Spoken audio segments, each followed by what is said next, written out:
और political editor Aditi नागर हमारे साथ जुड़ चुके हैं। अदिति, के राष्ट्रीय शोक है, राष्ट्रीय क्षति है, ये मौका जो है एक दुखद क्षण के तौर पर देखा जा रहा है।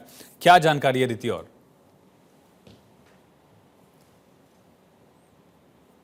अदिति, आप सुन पा रही हैं हमें? चलिए हम फिर से जुड़ने की कोशिश करेंगे, लेकिन एन चंद्रशेखरन की तरफ से, जो टाटा सन्स के चेयरमैन हैं, उनकी तरफ से इसको लेकर स्टेटमेंट बाकायदा जारी किया गया, दुख जाहिर किया गया है और ये भी कहा गया कि टाटा ग्रुप के लिए हमेशा वो एक चेयरपर्सन के तौर पर रहे, एक मेंटर के तौर पर रहे, एक गाइड के तौर पर रहे, एक फ्रेंड के तौर पर रहे। एन चंद्रशेखर ने कह रहे हैं कि कई लोगों के लिए उन्होंने नज़ीर पेश की, इंस्पायर किया, एग्जाम्पल सेट किया और अपने कमिटमेंट से, अपने एक्सेलेंस से, इंटीग्रिटी से, इनोवेशन के जरिए उन्होंने टाटा ग्रुप को अलग ऊंचाइयों तक पहुंचाया। पॉलिटिकल एडिटर अदिति नागर हमारे साथ कनेक्ट है। अदिति, और क्या जानकारी? देखिए, देश में बहुत बड़े उद्योगपति हैं, दुनिया में बहुत बड़े उद्योगपति हैं, लेकिन रतन टाटा जिस विजन के साथ आते थे, रतन टाटा का जो उद्देश्य होता था, वो अपने आप में उनको अलग बनाता था।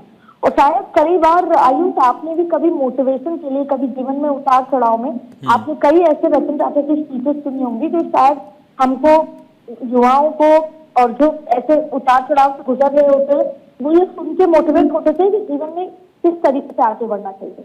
आप देखिए, 40 साल की उम्र में निधन हुआ। 2 दिन पहले उन्होंने कहा था, मैं ठीक हूँ, चिंता की बात नहीं। मुंबई के ब्रीच कैंडी अस्पताल में आईसीयू में भर्ती थे।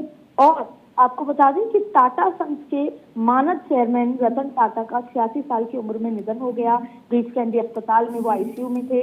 और इससे पहले 7 अक्टूबर को भी मीडिया रिपोर्ट्स में दावा किया गया था कि रतन टाटा ब्रीच कैंडी अस्पताल के आईसीयू यूनिट में है। लेकिन उसके बाद फिर उनका एक क्लैरिफिकेशन आया था और उन्होंने कहा था, एक पोस्ट भी शेयर की थी, लेकिन उसके बाद अब वो हमारे बीच नहीं रहे हैं। उनका 28 दिसंबर 1937 में उनका जन्म हुआ था। उनकी अगर पूरी बात करें, उनके जीवन को समझें, तो किस तरीके से उन्होंने अपने जीवन को हर बार, हर काम में यही सोचा है कि वो किस तरीके से यूजफुल हो सकता है सोसाइटी के लिए, किस तरीके से सोसाइटी की मदद कर सकते हैं। और उनके हर काम में, हर बिजनेस में, हर में यही विजन हुआ करता था। 1990 से 2012 तक ग्रुप के चेयरमैन थे रतन टाटा।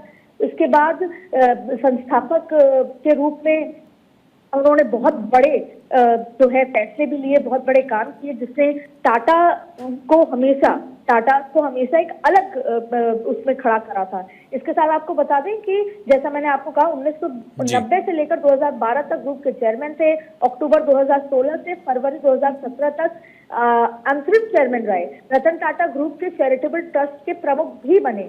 रतन टाटा ने अपनी विरासत को एक नए मुकाम पर पहुंचाया। उन्होंने एयर इंडिया को अपने एम्पायर में शामिल किया। विदेशी कंपनी फोर्ड को लग्जरी कार ब्रांड बिल्कुल। अदिति, रोक रहे हैं आपको, माफी के साथ जुड़े रहिएगा प्लीज।